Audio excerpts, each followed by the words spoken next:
Hello social learners.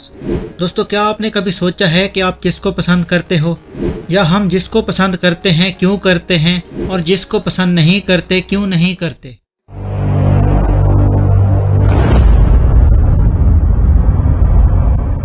हर इंसान में social skills के डिफरेंट लेवल्स होते हैं।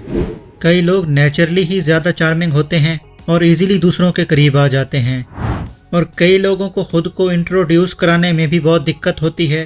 तो अगर आप भी चाहते हो कि लोग आपको पसंद करें, आपसे बात करना उन्हें अच्छा लगे, तो पहले आपको खुद से सवाल करना होगा कि आपको कौन लोग पसंद आते हैं। जो लोग आपके जैसे होते हैं वो आपको पसंद आ जाते हैं और उन्हें आप अपना फ्रेंड बना लेते हो। This is a psychological fact.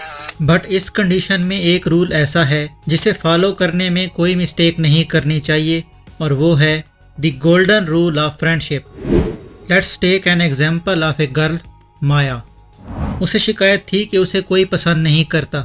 उसके ना ही चाइल्डहुड फ्रेंड्स थे और ना ही हाई स्कूल फ्रेंड्स। कोई भी उससे लॉयल नहीं रहता था। लेकिन उस वक्त माया को समझ नहीं आ रही थी कि वो क्या गलती कर रही है जिसकी वजह से उसके दोस्त नहीं बन रहे हैं।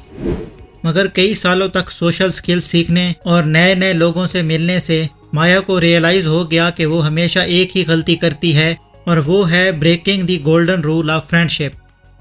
According to golden rule of friendship, अगर आप चाहते हैं कि लोग आपको पसंद करें तो आपको उन्हें अच्छा फील कराना होगा, और अगर आपने लोगों को बुरा फील करवाया तो वो आपको इग्नोर करेंगे और फ्यूचर में भी आपको अवॉइड करना पसंद करेंगे।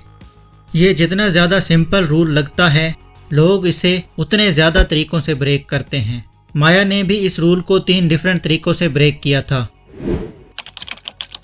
माया जब भी किसी से मिलती थी तो उसके फेस के लुक्स कुछ इस तरह हो जाते थे जिसे अमेरिका में रेस्टिंग बिच फेस कहा जाता है। ये माया की पहली मिस्टेक थी जिससे उसने गोल्डन रूल ऑफ फ्रेंडशिप को ब्रेक किया था, और वो है बैड बॉडी लैंग्वेज। उससे मिलने वाला शख्स उससे क्या बात करता जब वो खुद को अनहैप्पी और बोरिंग फील करवा देती थी, जिसकी वजह से सामने वाला उससे कन्वर्सेशन स्टार्ट करने के बजाय उसे छोड़कर ही चला जाता था। कोई भी ऐसे शख्स से बात करना नहीं चाहता जो खुद ही दिलचस्पी ना दिखाए। जब भी कोई अपने पर्सनल लाइफ एक्सपीरियंसेस शेयर करता तो उसकी बात मुकम्मल होने से पहले माया अपनी प्रॉब्लम्स की किताब खोलकर बैठ जाती थी। उसकी दूसरी मिस्टेक यही थी कि वो हर चीज़ को अपने से रिलेट करने लग जाती थी।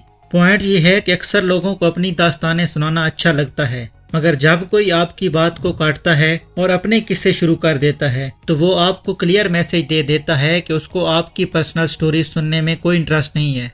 अगर आप सिर्फ अपने बारे में बात करते रहेंगे और दूसरों को बोलने का मौका नहीं देंगे तो आप सोशल कनेक्शंस कभी नहीं बिल्ड कर सकेंगे, और यही सबसे बड़ी रीज़न थी कि माया लॉन्ग लास्टिंग रिलेशनशिप कभी नहीं बना पाई।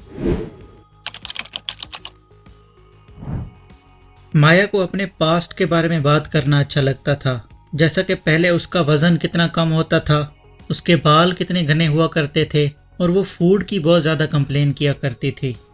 माया की तीसरी बड़ी मिस्टेक यही थी कि वो नेगेटिव थिंग्स पर फोकस ज़्यादा करती थी। ज़रा सोचो, जब आप नेगेटिव थिंग्स के बारे में बात करते हो तो आप दूसरे लोगों को कैसे इमोशंस फील कराते हो। जिस टॉपिक पर आप डिस्कशन करते हो तो उसी तरह के इमोशंस फील होते हैं, जैसा कि गुस्सा, जेलसी या सैडनेस।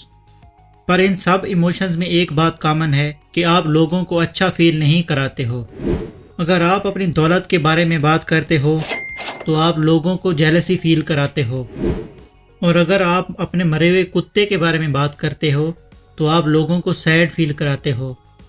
इसलिए बात करते हुए आपको बहुत ज़्यादा केयरफुल होना चाहिए, क्योंकि हर टॉपिक को डिस्कस करने का अपना एक स्पेसिफिक टाइम होता है।